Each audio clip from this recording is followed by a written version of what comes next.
Welcome everyone to this Self-Help Africa's Science for Development webinar on global energy.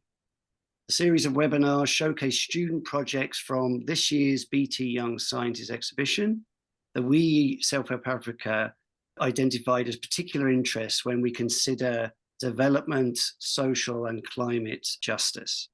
Today's focus on energy, so innovation around renewable energy generation will be a core theme of the discussion. So we have three projects to showcase for you. And just to say, unfortunately, that our field scientist, our global climate advisor, actually, who was going to join us from Zambia, can't make it. But we're going to show a short video of his recent work as part of this webinar. Demand for electricity only goes up and up. In Ireland, it is projected that we will need a third more electricity in 2028 than was required in 2018. So a dramatic rise in demand, but nothing compared to, if you consider that at present, over 600 million people in Africa do not have access to electricity at the moment at all. And energy poverty is just one aspect of injustice and inequality that the work of Self-Help Africa is doing to eradicate. With that in mind, well, let's get into the projects focused on global energy from last year's BT Young Scientists. And on today's panel, I can introduce to you three projects, one coming from Cork, Leitrim, and then one from Limerick. And they're all very welcome. We have Sarah, Seán, and Oscar. There we are. There's Sarah. Hello. And hello. Seán, just to check everyone's still there. And Oscar. Brilliant. Yeah. Great. So these are our three student projects. All actually by chance solo or individual projects, but as you probably all know, that you can also be a group project. These students all have now obviously experience of the BT Young Scientists and other elements that come from having a successful project. There was a big competition even just to get into the exhibition. There's so many thousands of projects submitted. So Sarah, you've been involved twice now, the last 2 years. So can you tell us a standout memory or two of being at the RDS? Well, the first year that I did it, it was all online. So it's a very different experience. Like the RDS is just filled with so many people and so many projects. Like you learn so much from everyone and it's just a really good experience just to even just understand science a bit better. I'd forgotten actually that you would have had an online experience and then an in-person version of it. So you've got both sides of it there.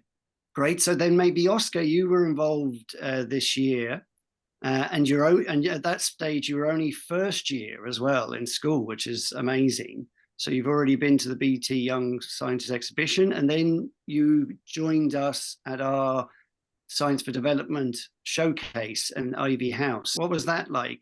It was great, getting to see all the other projects and learning so much about just different forms of electricity generation and meeting new people. It's a great experience.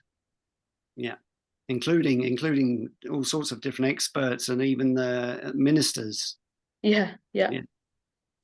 Okay, thanks. And then Seán, you were obviously part of the exhibition in the RDS, but then you also took part in a BT Young Scientist boot camp, which follows on. So can you tell us a little bit what that means and what that's like? So the BT Young Scientist boot camp, it's designed to show you how you would take your research and make it applicable to the world. And in that case, it's a business boot camp. It's showing you how you would present your research to investors. The boot camp was incredible. I found that hearing from the alumni and what they'd gone on to do with their research from BT really presented this roadmap forward for how you would start building on your research and make that applicable to the greater world. And I also found that the evenings after the talks were an incredible opportunity to talk with the people who before at the exhibition, you wouldn't get to know as people. You are competing against them. Great. So just quickly, because I'm not aware really of the boot camp. I know Sara has been on them as well. How many projects are involved in a boot camp? They select 5 projects that the students selected will be working on, and those 5 are what are developed into the business presentations that are given at the end. Yeah, it was the same the year that I did it. It was like there was like 30 students, and like there was like 6 projects, and like 5 or 6 people would work on the project, on like one person's project. So then it could be developed more, and through that then like people can then learn how to develop their own projects as well. And that's over about a week, is it? Yeah. Yeah, amazing. Okay, quite something. So really pushes on the ideas a lot further. Brilliant. Okay, so just before we go on to hear about each of your projects, we just want to share a very quick little video from Edward, our global strategy expert, who was based in Zambia, in Lusaka, and he was going to join us today but can't. But he was recently at Africa's first ever climate summit. This is just a short video that he put together to showcase his experience of attending this event, which was only a matter of weeks ago. I'm the Senior Global Advisor for South Africa. I'm here at the Africa Climate Summit. This is the first ever climate summit to be held in Africa, and I'm excited to be here. Side events are taking place. And here they've been given names of lakes, rivers, and mountains. And we have some traditional music and dances here. Now going into the booth area where various organizations have pitched their booths. Our food program here. We had a number of side events, discussions. Most of them were focusing on how do we restore degraded farmlands and also forests.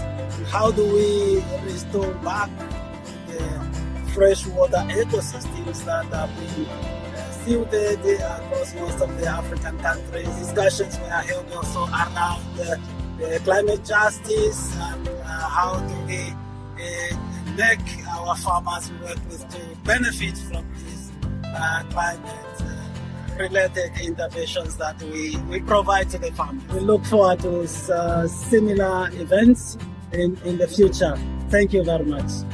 There are just a few words from our scientist, Edward, who would have joined us today, or the context of why we are looking at these projects in particular and who we are looking to empower and support, being in particular farming communities, rural communities across the world, but in particular in Africa. And that we're looking at energy innovation and solutions. So with that in mind, maybe we'll start with Sara and her project. And what's interesting here is that Sara has been on a long journey with her project. This is a second adaptation of her interest in wind turbines. So if I just give them your title, Sara, of this one, that a wind turbine design that is better for the environment and more cost effective. And then the description, I will create an eco-friendly wind turbine design from wood. I will build the generator for my home turbine and a full-scale prototype blades. The year before, you started with looking at making blades out of wood, isn't that right? And then you've moved on to creating a generator. So do you want to bring us through your research? The main goal of the project is to make a wind turbine kit. This kit can then be like shipped off to parts of Africa that don't have a lot of electricity. Even here in Ireland, they can be used in housing, and it's a small turbine that's perfect for domestic use.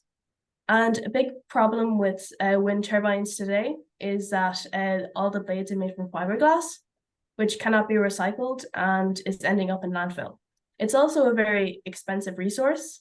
So I basically researched different materials to make them from and found that wood was a very good alternative. As you can see just in the slideshow, you can see the wooden blade.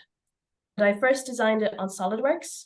It's a 3D design software that like I can do like wind tunnels and test the actual design to see if it would work. And then using this 3D model, I can then use a CNC machine, which is kind of the same technology as a 3D printer, to basically cut out the blades. It'd be such a fast process that like it wouldn't be an expensive product. Most CNC machines, they'd have like 3 axes of rotation, so the blade would go up, down, and left and right. But because then the underside of the blade wouldn't be cut, then I'll add like a 4th axis. So then the actual piece of wood would be turning like a lathe, and then basically it'll be all cut out. And this is just the generator part of it. I wanted to ask you about that. Since it's in the picture, we always kind of drawn to the idea that something might be very dangerous. So on your presentation, you have warning, very strong magnetic field. What's going on there? Basically how the generator is constructed is that it's made from magnets and coils of copper wire. I'll just show you in the next slide. But the coils of copper wire is sandwiched between 2 layers of magnets. So as the magnets rotate, it'll cause a current through electromagnetism. And this will just go up through the back of it, and it'll be converted into DC, and you'll have a current. Each magnet has 32 kilos of lift. Like, it's a very strong magnetic field that's in it. So we had to put in that warning label just on the display for anyone that may have heart conditions. Most of the magnetic force is contained within those 2 steel plates, but it's just in case. How I created the coils of copper wire is that I made a wire turner, and this would make sure that each of the coils of copper wire was the same. And there was 115 turns in each coil, and there's 9 of them. There's 12 magnets as well in each of the 2 plates. And I just used like plywood that I had at home just to make the molds for it. And this was all cut out and done at home. After the resin pour, I added aluminum trihydrate into the mix to reduce heat while it was generating electricity, basically. And this is just the process of making the magnetic plate, basically. And that's the final result. I also tested how much there was of the output of it. Mm-hmm. And I used a picoscope for this that was attached to the rectifier of it. And this went straight to the laptop, so then it could measure the sine waves that came off it. And those are a few of the results. Now, the reason the CNC machine is so important to make these blades is because there's a big movement at the minute of people hand carving their blades. There's this person called Hugh Piggott. He does courses for people on how to make your wind turbine blades yourself. But because they have to be so precise, it's so easy to get them wrong, and it'll become unbalanced. So what I want to do is make a CNC machine that can basically cut out the blades, and I can use this to put in the kit and send across the world. That is just more views of the frame of the CNC machine that I'm currently designing on SolidWorks. Mm-hmm. So are you imagining this would be a kit that would be a standalone turbine and generator for a family house, or would they be linked up together, or be of a scaled up for community level? What I plan to do is you have your turbine, but mm-hmm. you can also add on to that, because there's only a certain amount of energy that you can get from one singular wind turbine. Mm-hmm. So if you had a system of a few of them, then you could generate electricity for a few houses. Mm-hmm. That's the plan anyways. I've already had people interested in overseas in the Ivory Coast and parts of Nigeria. They've basically designed their own wind turbines, but they're having problems with the blades. And so I'd like to ship off like a few sets of blades for them. And I noticed in a previous slide, you were saying even with the generator, you were trying to reuse materials as much as possible. Yes. And where were you sourcing them from? What kind of waste or recyclable materials could you make use of? I actually found the hub that makes the whole generator rotate off of Fiat Ducato. There's bits of old stools and everything that was recycled. Even in that first picture of the blade, like that was part of a pallet that was found outside a super value. I do want this to be a very sustainable business, and for it, to be used with sustainable materials, and also like for it to last long. Like I want a long lifespan for this product that I'm selling. Great. Well, I mean, that's ticking all the boxes, really, isn't it? Not only is it accessible and small scale, affordable, it's reusing materials, and it has hopefully a long life, but also a minimal impact after it's useful. The wood and the other materials can be reused again, which is not the case for conventional turbines. Brilliant. Thanks, Sarah, very much. And we'll return to wind turbines and wind energy with Seán. Before that, let's go to Oscar in Cork, because he has a different form of energy generation, which is literally, I think, is amazingly, literally using the community to generate power.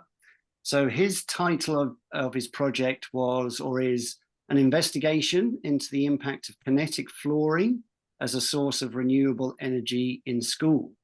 And then the description was, I aim to investigate the viability of kinetic flooring as a source of renewable energy in school, as an example. Oscar, tell us then, what is kinetic energy, or the way that you are using it to power through these tiles? Basically, kinetic flooring are tiles that, when they're compressed, they generate a current of electricity. So then you can store this electricity that is generated in the likes of a battery. So from this battery, you can then go on to charge mobile phones, power lights, household appliances, anything. I'm going to say this wrong. The type of electricity we're talking about, piezo, is that right? Piezo electricity? Piezo electricity. Piezo. Yeah. Oh, yeah. One. So what does that mean? What are inside of these tiles are these small, they're called piezoelectric transducers. So they're these small discs, and inside of these transducers are thousands of microscopic piezoelectric crystals. So when these are put under pressure, they contract and expand rapidly, which is what emits the electric pulses. And they can be stored into batteries. Yeah. To be used.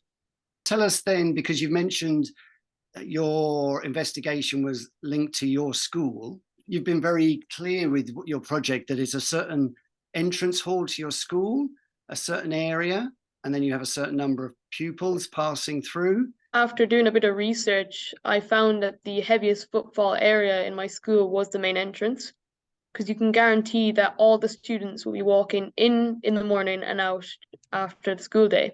So I took the area of the entrance, and using my prototype tiles, which I have the measurements of, I found out that I would need 14 arrays of 12 tiles that would fit inside of this area.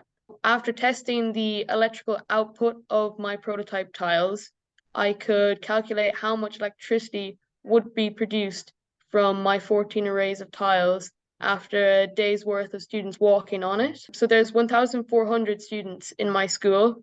So after walking in and out at the end of the day, there would be enough electricity generated to charge 32 mobile phones. It seems almost too good to be true. It's like, in, free, but nothing is really free. So what is in these tiles? How robust are they? Do you know? And how long would they last? These kind of things? What I did for my project was I built my own tile, because I wanted to prove that it can be made like for a cheap cost, and it's still as effective. Now, they might not be as robust as commercially bought tiles, which you can get. You get about 7 years out of a commercially bought tile. But it's just the same as my prototype. You can go into more robust materials such as a metal plate on top, thicker springs, so that can be modified for how much footfall you're expecting. And you mentioned in your on your project board, I saw that this is a type of renewable energy that's more dependable because it's not weather affected by weather patterns, say like wind or solar. Yeah. You can't always guarantee that you'll have the sun for solar panels or the wind, but if you know you have that footfall, then you can guarantee the generation. Do you know of commercial uses for this for these tiles and this form of generation in around the world?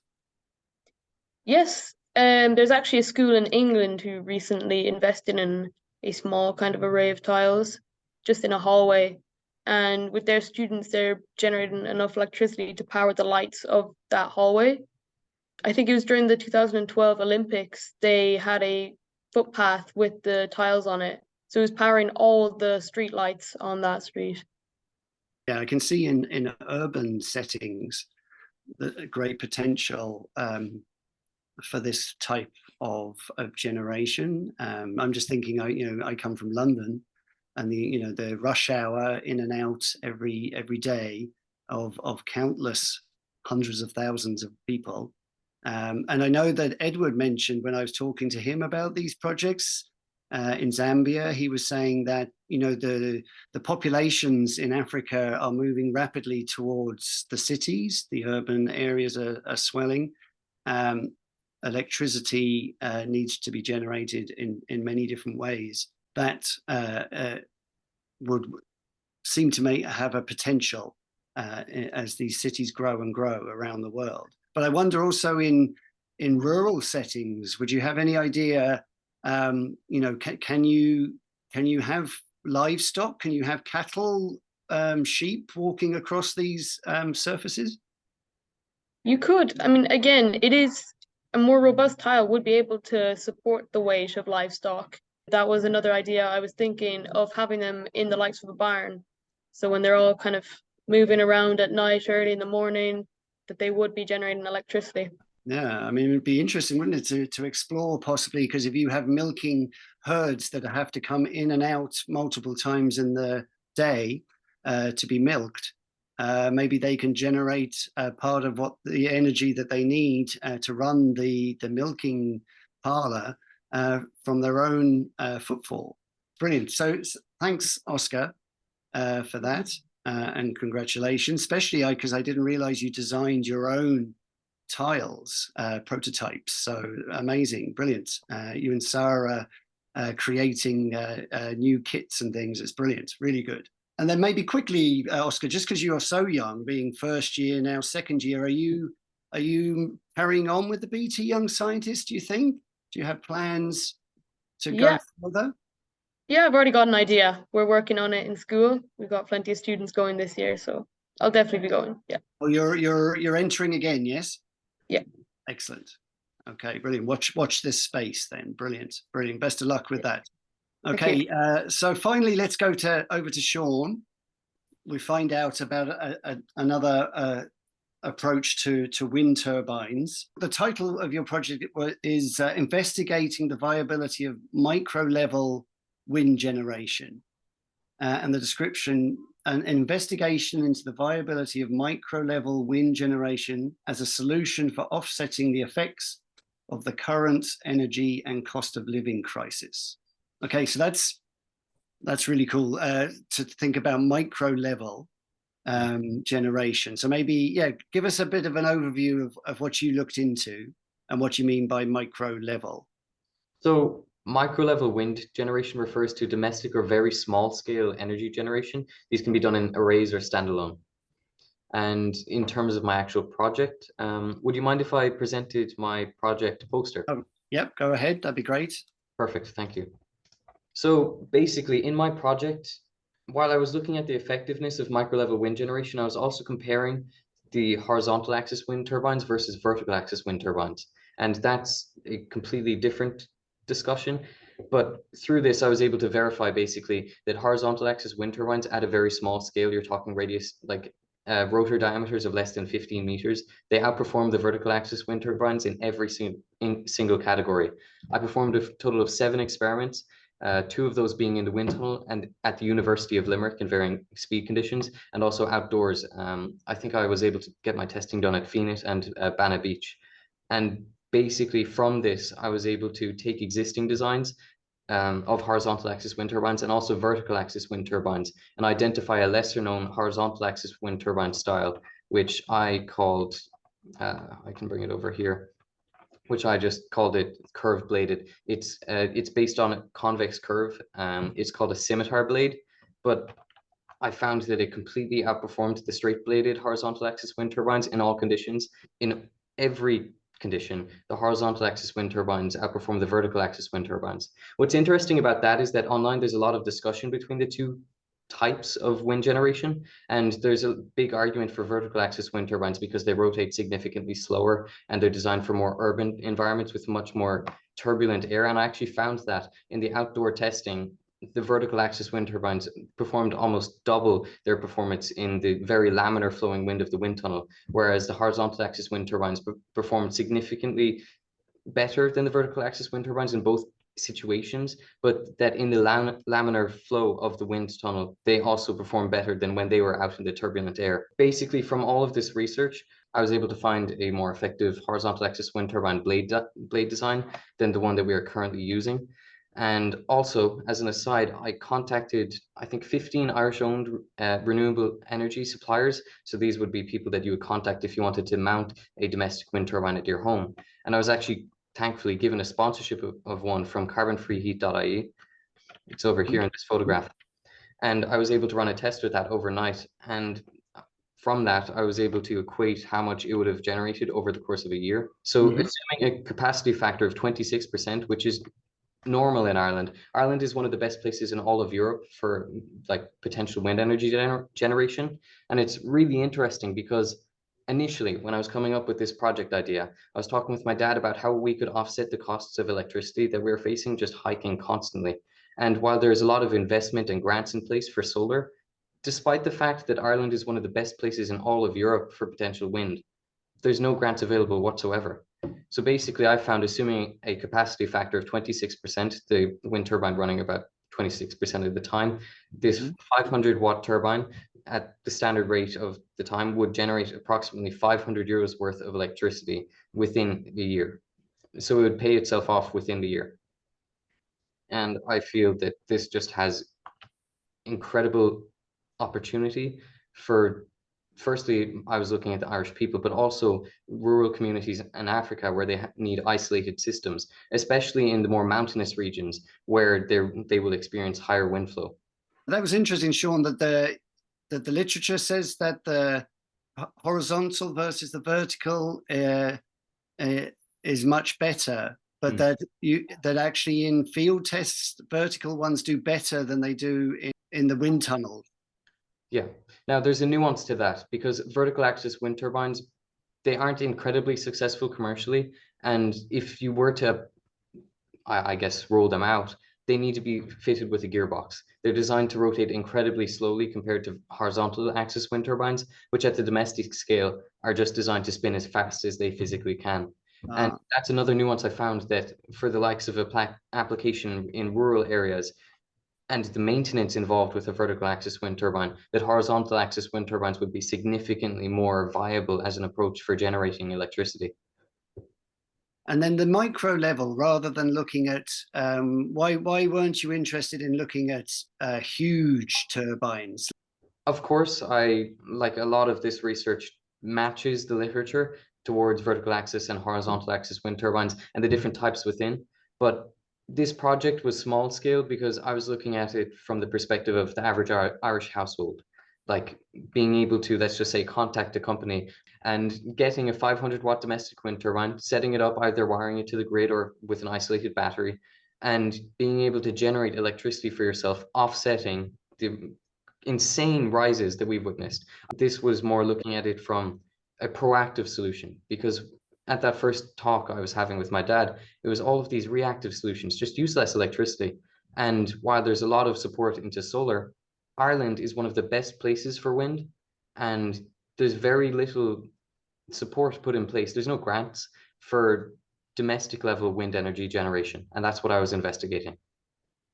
Well, thank you very much for that. And yeah, it shows that there's lots of innovations, that a wind turbine doesn't need to be looking like we think a wind turbine looks like. It can be, there's a lot more to learn. And when you talk about turbulent wind, and especially if you're talking about households and being around buildings, the design has to be adaptable, and maybe it can vary depending on the wind conditions. It asks a lot of different challenges for turbines, doesn't it?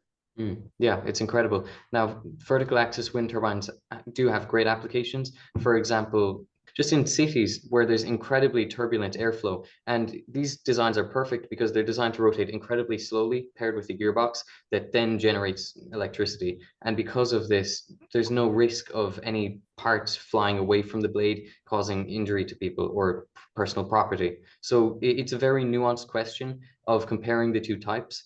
But from this investigation, I found with the model that I was sponsored, over the course of a year, it would have already paid itself back and earned, I believe, around €200 to the end user. Well, that's quite remarkable, isn't it, compared to the investment of solar panels, which take many, many years to recover the costs. Well, if you think about it, the payback time for these technologies has been cut in half since 2022 due to this doubling of electricity, while they have remained the same price. So if anything, while my research was mainly focused upon, the Irish domestic setting, this just shows how applicable micro-level wind and micro-level generation as a whole is for isolated communities.